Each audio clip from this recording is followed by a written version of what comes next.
we're switching it up. No big projector screen, we got a TV. So, Sean's gonna help me click, because the clicker, we ran out of batteries, they fell out, they got up and walked away. Anyone have two AAA batteries? No? The restaurant would have had it, I asked earlier. It's all right. We should have it. Click. You gotta go forward to secret 4. Yeah, keep going. By the way, while he does that, I was in Florida and I got to meet Brian Kay, again, the author of this book, and we hung out, and there was a day before the event, they had like a golf outing on the property, and I don't play golf, so I came out. I was supposed to meet John Kobaska out when it started, but he bailed on me. Sorry, man. And I was waiting and no one showed up, so I just kind of walked out, because again, I'm not the shy guy anymore that I used to be, I changed. And I said, all right, I'm just gonna go out there and make friends. So I walked out, and it's really nice woman, because we were in Florida, so people are nice. And it's true. So she's like, what do you want to do? And I was like, I told her the situation that my friend bailed on me, John Kobaska. And she's like, really? She's like, let me drive you around, and we'll find, a group. We'll find them. And I'm like, okay. So the first group I found was Brian's group. And he recognized me. And I was like, oh. He's like, wait, you're the guy doing the thing with my book, the read-along. And I'm like, yeah. And so we got to talking and hanging out. And I basically hung out with them while they played golf. I was like their haggler. I was like laughing as they like missed shots, doing stuff. And it was like there was this like little pond or lake, and it looked like the Black Pearl came out. I swear, from like the movie Pirates of the Caribbean. There was this huge fog that came by, and they were trying to shoot through it. It was pretty cool, good memory. So he signed my book, which is a soft cover, and he promised me he's gonna mail me a hard copy. It's been a month, and I didn't receive it. So last night, the nerd in me emailed his assistant and said, hey, where's my book? So it's coming. So when I get it, I'll pass it around and show you guys. All right, so secret number 4 tonight, right? If you guys are reading along, I hope you are. This book changed my life. The first 3 secrets, just to summarize, are know what you want and reverse engineer it, right? Clarity, so gain clarity. And number 2 is take responsibility for every outcome in your business and your life. And number 3 was be committed 100% no matter what. Tonight, we're going into secret 4. Click. Okay. So the wealthy contractor understands the business they are really in. So although we're contractors, we're really entrepreneurs first, right? We're business owners. Click. So he explains that I love Frank Sinatra, but all right. So the doing of the thing is actually the least profitable skill we have, he explains. So if you're a painting company, the actual painting is not what the owner should be doing. If you're a contractor, you shouldn't necessarily be swinging a hammer. If you're a window guy, you shouldn't be the guy installing the window. So that's how he explains it. If you want to build a real business, you need to stop doing the thing. The real money is not in the doing of the thing, but in the marketing of the thing. So it's getting the jobs. It's having people trust you. It's coordinating other people to do the work for you. It's building systems, building processes. So he explains that we're really in the sales and marketing business that happens to sell billing your service. So you happen to sell electrical maintenance, men. You happen to sell epoxy floors. You happen to sell custom closets. But you're really a marketing company that set up a brand, that created a logo, that said, we're going to sell closets. But you could have sold roofs. You could sell something else. So the idea is you have to first create the brand and be the marketing company. And then you have to sell your ware. You could sell a product, you could sell a service, but we're really marketing to sales companies that happen to sell X, Y, and Z. And next year, you might add another product. You might take off a product, right? You might add another offering. So, as the owner of your job, it's not to be running leads or doing the actual production.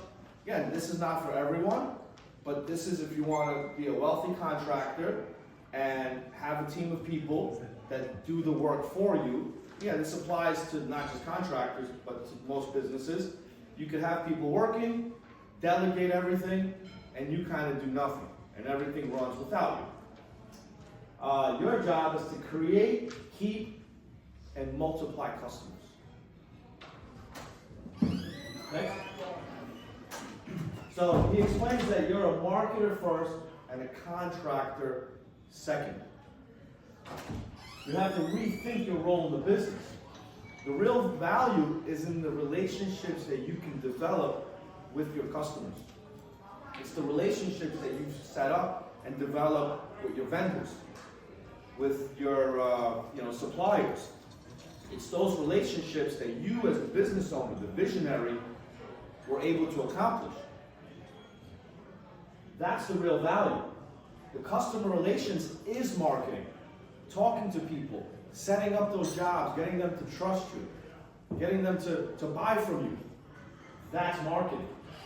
So you have to get the job to get the customer, is what he's explaining. So he says it's not just about getting the job today. It's about getting the customer. Because once you get that customer, they become an ambassador for you, right? They'll go out on Facebook and they'll recommend you for free. They'll go out and they'll tell their friends. They'll go out and recommend you to their neighbors. When they need something again in the future, they're going to be using you. They'll just want to do something with you just because they liked you so much. They're just waiting and kind of like, hey, what are we going to do this year? What are we going to use Steve for this year? You know, where else can we put some epoxy floors? We like Andrew so much. And so you don't just get the job, you have to get the customer. So while the job feeds you today, your customer will feed you for years. Click. So relationship marketing. It's all about creating, keeping, and multiplying customers. So it's difficult to create and nurture these relationships. It takes time, it takes patience.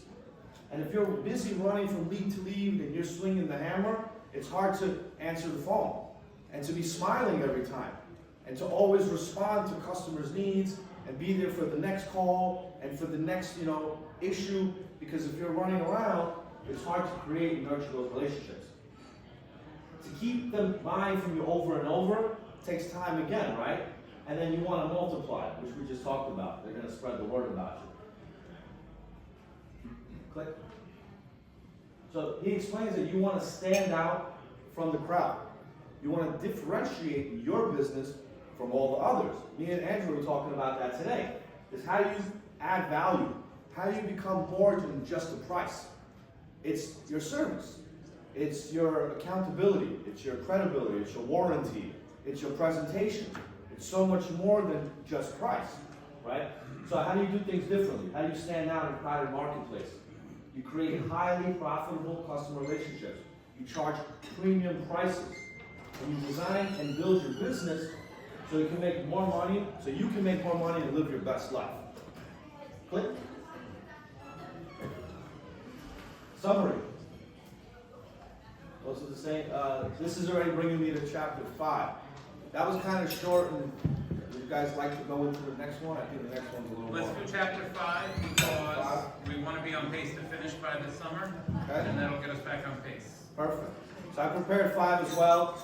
I think it's a little more interesting.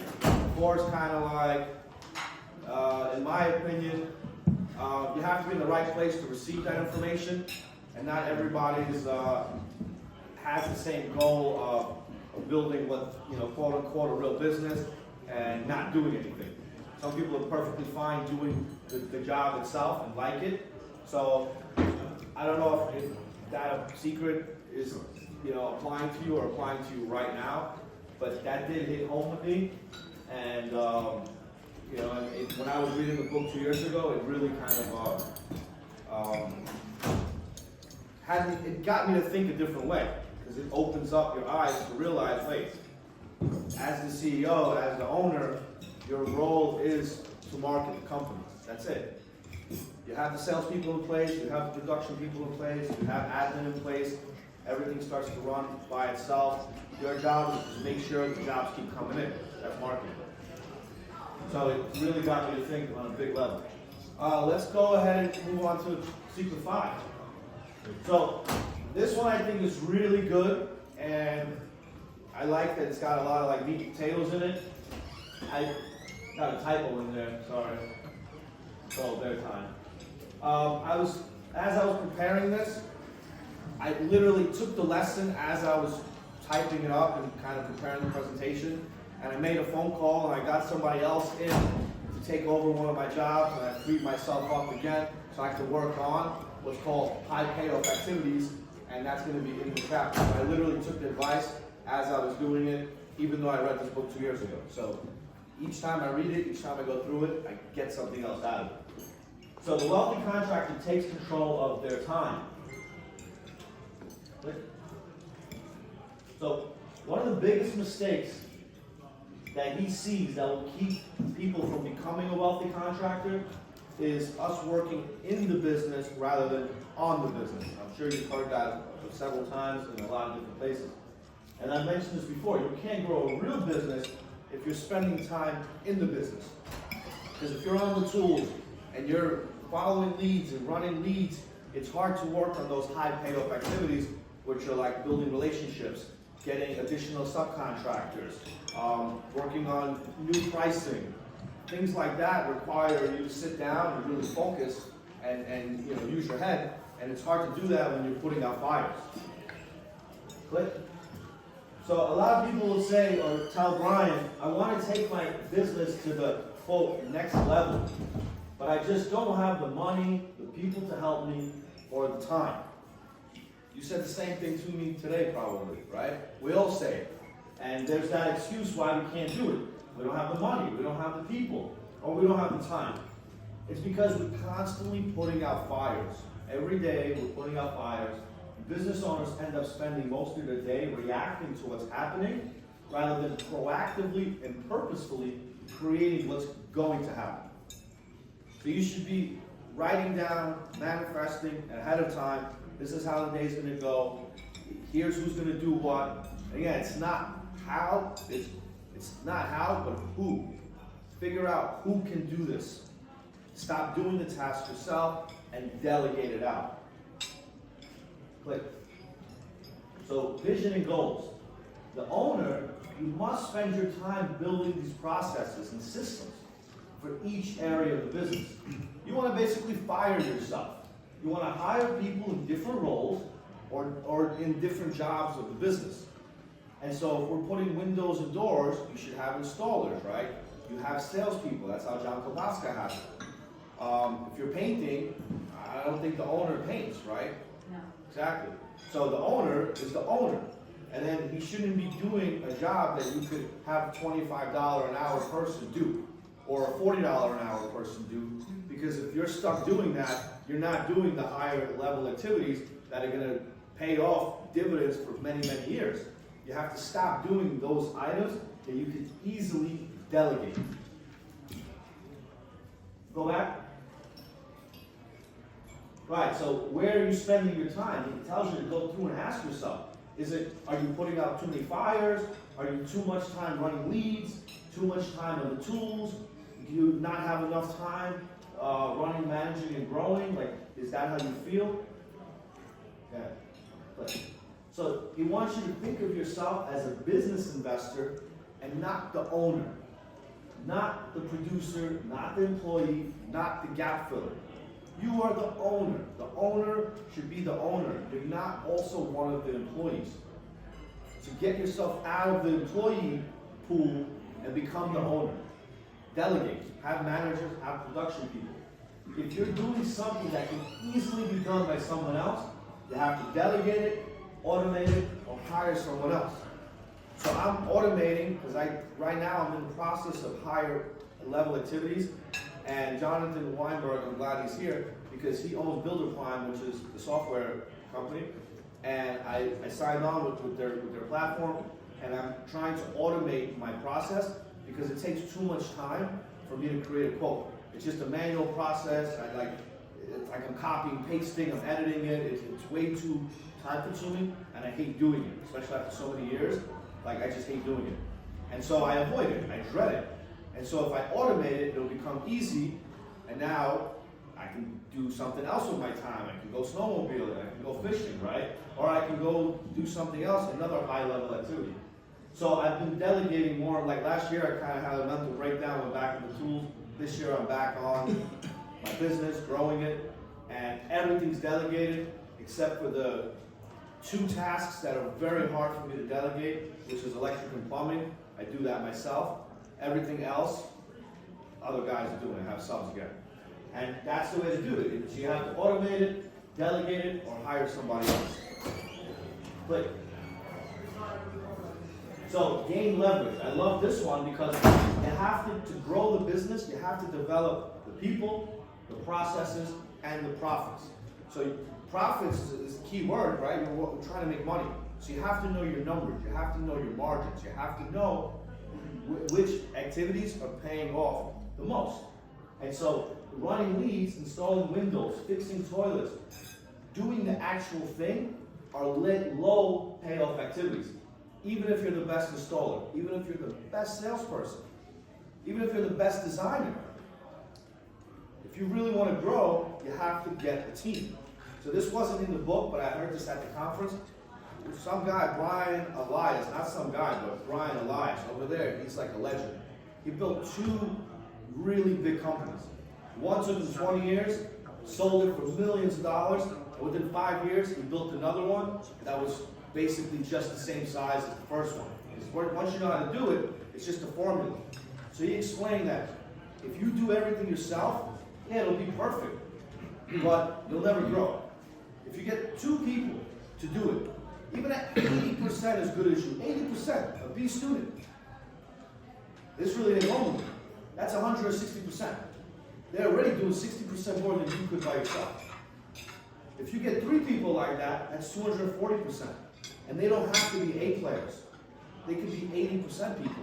If you get people that are really good, 90, 95, even if they're not 100, you combine 2, 3, 4 of those, you're completely in a different ballpark of what you could accomplish by yourself. So it's hard to get A players, and especially a lot of them, but even if you get Bs, 80, 80, 80, you get 4 people at 80, it's 320%. It's a lot more than what you could do on your own. So even if you're the best at those jobs, you should be delegating them and focus on those high payoff activities. So like, who's gonna build the CRM system for me? Who's gonna put the pricing in? Nobody. And if I keep installing and doing, yeah, I'll make money, but I'll never grow the business to where I want it to be because someone's gotta do those high payoff activities. And they're hard. Those are the overwhelming projects. Those are the things that the people are like, oh my God, where do I even begin? You begin. And brick by brick, just like everything else is built, you build it. But you have to take the time to do it. And those are your high payoff activities. So instead of fixing the toilet, putting out a fire, going to run a lead, focus on those things that it's going to automate and create the systems and the processes that your business needs in order to grow and operate even without you. So you're able to take a vacation and things are still moving along. So Jim Rohn has this nice quote that says, work harder on yourself than you do on your job. Working at a job will make you a living. Working on yourself will make you a fortune. And this is where, listen to podcasts, read books, go to industry events. I mean, after I read this, I went all gung-ho and I just started doing all of it. I listened to his podcast, I went to every event I could, I became the board member here, and the more I'm doing it, the more I'm growing. And now, this is even part of it, right? It's like, become a better speaker. Go out, and I learned this in law school, if you want to learn something, you really want to know something, teach it to somebody else. And that, it really ingrains and becomes part of you. So just as much as I hope this helps you, this is tremendously beneficial for me just to go through this stuff, because as I go through it, it really solidifies, and like, this is the way you do it, is you work on yourself. Click. Sorry about the clicker, we want to prepare, batteries fell out. Alright. So library strategy. He suggests, and I like this, it's hard to do, but if you're committed and dedicated, you pick one day a week, preferably in the morning, when your brain is like on fire. Before you get distracted, before you go put out some fires, before you get tired. You go out, first half of the day, lock yourself up somewhere. He suggests a library, and just work on the business. Pick a task, you should have 2 or 3 that you're working on for that quarter, and work on those things. Once you do get control of your time, don't forget, you must take time away. I think you mentioned it. I forget his name. Gutters. What's your name? Jesus. I think you mentioned it. Vacation. Once you get control of your time, you must take the time away from your business. Rest, recharge, and just have fun. I travel every 2-3 months. I love it. Even if they're small trips, like we were supposed to go to Vermont in a couple of weeks, got canceled because of the weather. The snowmobiling got canceled, so my wife decided let's just cancel the whole trip. I would have probably still gone, maybe for the skiing or whatever. But they don't ski as good as me, so it's like, whatever, it's fine. We'll go to snowmobiling next year. But I like going away a lot. So to do this is you have to fire yourself. Salespeople and installers can be replaced, but your vision can't. And you're the visionary, right? So regardless of the role, he explains that you create a process and you start handing it off now. Sales can be taught, but it's a system. I learned this out in the, John Kobaska had a presentation on it, and that's where I really got introduced to the idea. And then Brian Kay and the others talk about this a lot in the events, is you should have a step selling system. So when you walk into the home, there's a certain steps that you go through to get the sale. So I've boiled mine down to 5 steps that I told Andrew and I told others. You listen to your needs, you do an inspection, you measure, you see what it is, create urgency, try to find urgency, find maybe something else that they don't even know about. Again, present yourself as knowledgeable. Number 3 is you talk about your company and who you are, and so before they even listen to you, you got to build that credibility so they would even know why they should even pay attention to what you're about to tell them. Then you provide a solution based on their needs, cater that solution to their needs, and number 5 is you discuss price. So that's my 5 steps. John has 10, someone else has none, but you should have a step selling system. Installers can be hired, but they need checks and balances. So they need a checklist. Brian Gottlieb. There's 3 Brians at the conference. There's Brian who does the conference, and there's 2 owners of big companies, Brian Gottlieb and Brian Elias. So Brian Gottlieb says that managers need the checklist. So if you have a sub, if you have people that you're delegating to, give them a specific checklist that these are the things they have to do. And then it's very clear. And now you can delegate the tasks because you've itemized them, and that's what I'm hoping Builder Plan is going to help me with, is I'm going to input all of the tasks that go into the job on the sales side, and then it's going to create like a work order for the production side, which you might be able to use as well with your subs, and say, here, this is for your, this is the carpenter, here's the paint guy, here's your list. Next, please. I think we're almost done with this one. So, your most precious asset is your time. And I got your attention back because the food is coming in now, so I understand. I appreciate you guys still listening. So, you want to guide your time wisely and be selfish about it. It's your time, right? Like, you're never going to get this moment back. So, you're not going to get tomorrow back, right? And so, whatever time you have, it should be your most precious asset. Spend time with the people that inspire you, motivate you, and give you confidence. I wouldn't come here if I didn't like the people. I wouldn't come here if I wasn't motivated by this. And so I like coming here, I get a lot out of it. And so I didn't bring my son with me because I can't, this way I'm not just leaving my kids. I'm like, let's find a role for you as well. But I would love to be home, right, with my other kid or with my wife, but I dedicate the night because I know that this is gonna help build my character, help build my network, and it's motivating and inspiring to be around other business people. Look for mentors, preferably in the same type of business that are doing well, and learn from them. So I went out and I met John Kobaska, and I went and had lunch with him, and I met up with a few other members, and I try to like really learn from them, and then I've done the same for other members, is try to mentor them.